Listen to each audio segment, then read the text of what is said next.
বৈশ্বিক উষ্ণতার জন্য সবচেয়ে কম দায়ী হলেও এর ভয়াবহ পরিণতি বহন করতে হবে আফ্রিকাকে, এমন সতর্ক বার্তা দিয়েছেন জাতিসংঘের মহাসচিব আন্তোনিও গুতেরেস। শনিবার 22 নভেম্বর দক্ষিণ আফ্রিকার জোহানেসবার্গে G20 নেতাদের শীর্ষ সম্মেলনের প্রথম দিনে তিনি বক্তব্য দিতে গিয়ে এ মন্তব্য করেন।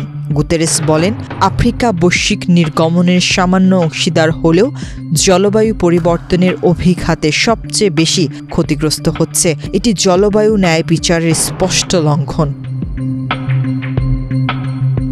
গুতেরেস জানান, বিশ্ব ইতিমধ্যেই 1.5 ডিগ্রি সেলসিয়াস উষ্ণতার সীমা ধরে রাখতে ব্যর্থ হয়েছে। তাপমাত্রা সাময়িকভাবে এই সীমা অতিক্রম করায় পরিস্থিতি আরও ঝুঁকিপূর্ণ হয়ে উঠেছে। এখন প্রয়োজন এই অতিরিক্ত উষ্ণ হওয়া সময়টিকে যতটা সম্ভব ছোট, স্বল্পমেয়াদী ও নিরাপদ রাখা। তিনি সতর্ক করে বলেন, যেভাবেই হোক ভয়াবহ পরিণতি আসবেই। তীব্র দাবদাহ, আরও বিস্তৃত বন্যা, ধ্বংসাত্মক ঘূর্ণিঝড় এবং খাদ্য ঘাটতির মতো সংকট বিশ্ববাসীকে মোকাবেলা করতে হবে। পদ্মা সেতু, মেট্রো রেল এবং এলিভেটেড এক্সপ্রেসওয়ে নির্মাণের গর্বিত অংশীদার বসুন্ধরা সিমেন্ট। জলবায়ু সংকট মোকাবেলায় তহবিল বৃদ্ধির উপর জোর দিয়ে জাতিসংঘ মহাসচিব বলেন, অভিযোজন ঘাটতি রয়ে গেছে এখনও প্রবল।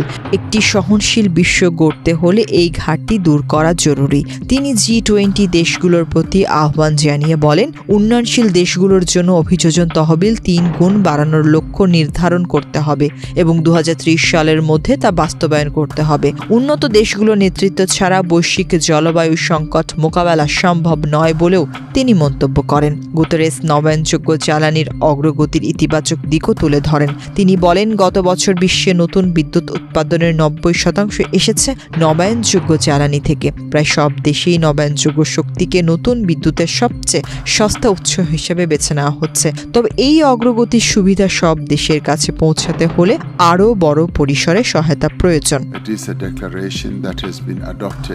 তিনি জানান, উন্নয়নশীল দেশগুলোর জন্য গ্রিড উন্নয়ন, বিদ্যুৎ সঞ্চয় ক্ষমতা বৃদ্ধি, প্রযুক্তিগত দক্ষতা অর্জন এবং জ্বালানি রূপান্তরের ফলে ক্ষতিগ্রস্ত শ্রমিকদের সুরক্ষা নিশ্চিত করতে বিনিয়োগ বাড়াতে হবে। যতক্ষণ পর্যন্ত উন্নয়নশীল দেশগুলো পর্যাপ্ত সহায়তা না পাবে, ততক্ষণ বৈশ্বিক জ্বালানি রূপান্তর ন্যায়সঙ্গত ও টেকসই হবে না।